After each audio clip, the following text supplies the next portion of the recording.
And I think I'll put it like this.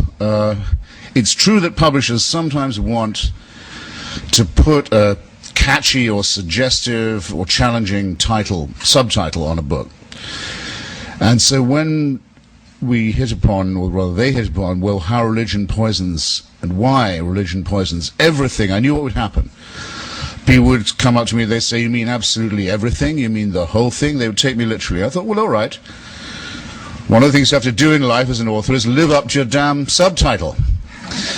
So I thought today I'd defend the subtitle, because I think the title probably, when it came to me in the shower, I realized pretty much does speak for itself. Unlike that sign outside Little Rock Airport, huge yellow and black sign that you see from the airport that says just Jesus.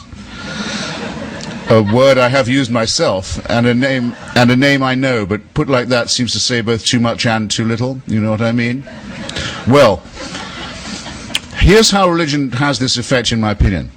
It is derived from the childhood of our species, from the bawling, fearful period of infancy. It comes from the time when we did not know that we lived on an orb. We thought we lived on a disc. And we did not know that we went round the sun, or that the sky was not a dome, when we didn't know that there was a germ theory to explain disease and innumerable theories for the explanation of things like famine. It comes from a time when we had no good answers, but because we are pattern-seeking animals, a good thing about us, and because we will prefer even a conspiracy theory or a junk theory to no theory at all, a bad thing about us, this is and was our first attempt at philosophy, just as in some ways it was our first attempt at science. And it was all founded on, and remains founded on, a complete misapprehension about the origins, first of the universe, and second, about human nature. We now know a great deal about the origins of the universe, and a great deal about our own nature. I've just had my DNA sequenced by National Geographic. You should all, by the way, get this done. It's incredibly important to find out how racism and creationism have been abolished by this extraordinary scientific breakthrough, how you can find out your kinship with all your fellow creatures originating in Africa, but also your kinship with other forms of life, including not just animal, but plant. And you get an idea of how you are part of nature, and how that's wonderful enough.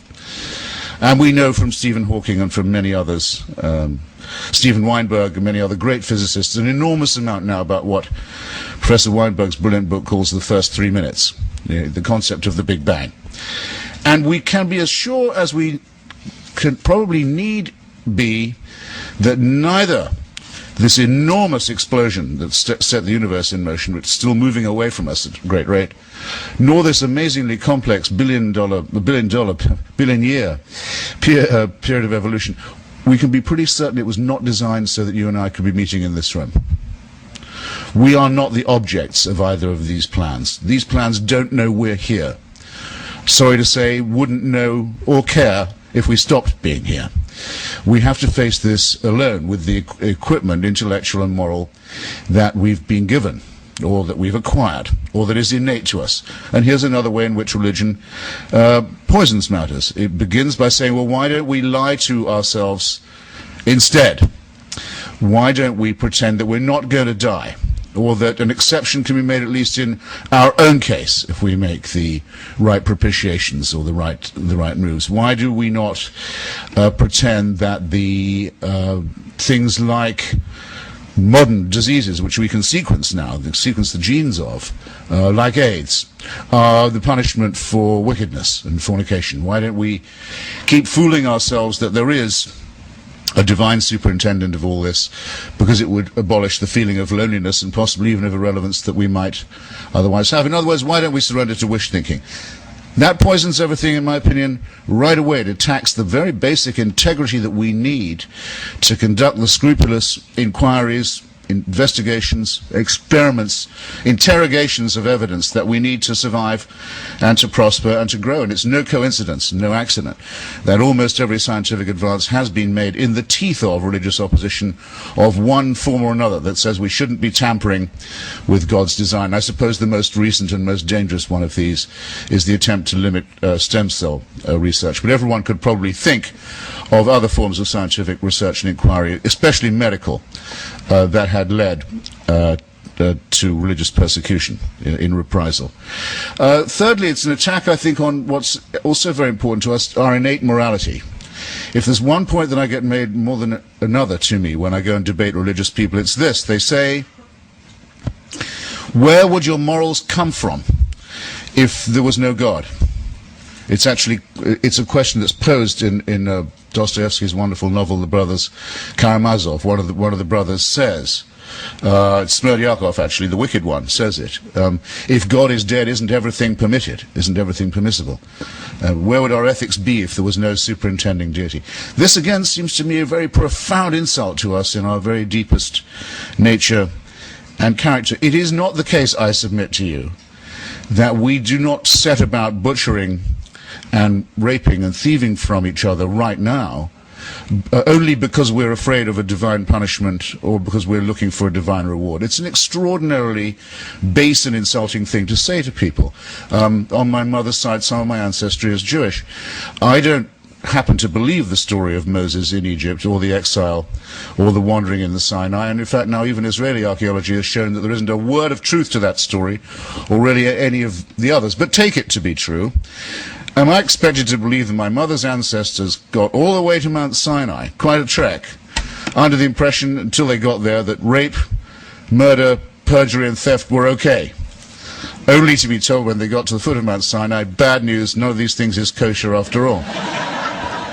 They're all forbidden. No, I don't think so. I think we can actually have a better explanation in every sense, superior as well as better, that no one would have been able to get as far as Mount Sinai or in any other mountain in any other direction unless they had known that human solidarity demands that we look upon each other as brothers and sisters and that we forbid activities such as murder, rape, perjury, and theft, that this is innate in us. Of those to whom it is not innate, the sociopaths who don't understand the needs of anyone but themselves, and the psychopaths who positively take pleasure in breaking these rules, well, all we can say is, according to one theory, they're also made in the image of God, which makes the image of God question rather problematic, does it not?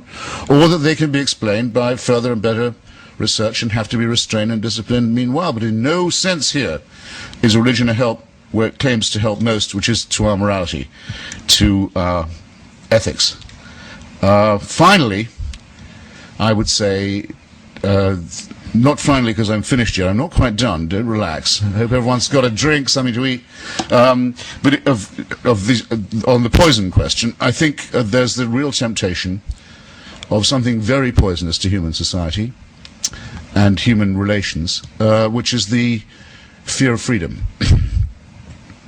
The wish to be slaves, the wish to be told what to do. Now, just as we all like to think, and we live under written documents and proclamations that encourage us to think that it is our birthright and our most precious need to be free, to be liberated, to be untrammeled, so we also know that unfortunately the innate in people is the servile, is the wish to be told what to do, is the adoration for strong and brutal and cruel leaders. That this other baser element of the human makeup has to be accounted for and gives us a great deal of trouble around the world as we speak. Religion, in my view, is a reification, a distillation of this wish to be a serf, to be a slave.